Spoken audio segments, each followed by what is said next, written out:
Bonjour encore ce matin. Aujourd'hui, je voudrais nous exhorter dans le livre de Psaume, chapitre 14, du verset 2 au verset 3. Psaume 14, du verset 2 à 3.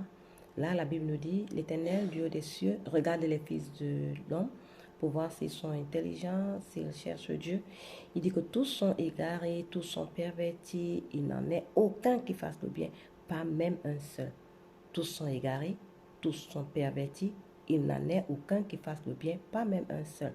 Alors, la question que je vais vous poser est de savoir, est-ce que vous aussi, vous ne faites pas le bien? Est-ce que c'est vrai que vous ne faites pas le bien? Est-ce que vous ne faites pas le bien quand vous vous regardez, lorsque vous vous jugez? Est-ce que c'est vrai que personne ne fait le bien? Ah oui, tout le monde fait le bien selon l'homme. Mais lorsque nous nous plaçons devant Dieu, il dit, du haut des cieux, lorsqu'il regarde les fils de l'homme, lorsqu'il nous regarde, il dit, personne ne fait le bien. Alors, pourquoi Dieu dit que nous ne faisons pas le bien?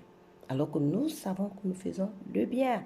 Nous ne faisons pas le bien selon Dieu parce que nous sommes, n'est-ce pas, pécheurs et rien de bon ne peut sortir du péché.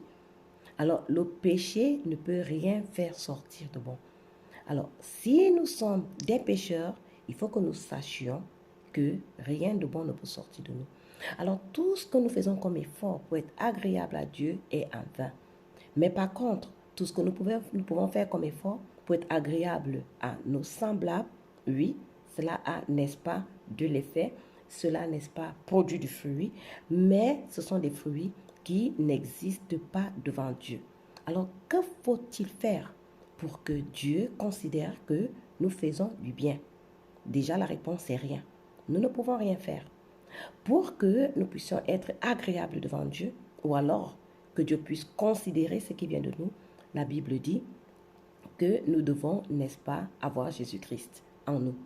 Jésus-Christ en nous travaille ce que nous voulions travailler de nous-mêmes afin que nous soyons agréables à Dieu.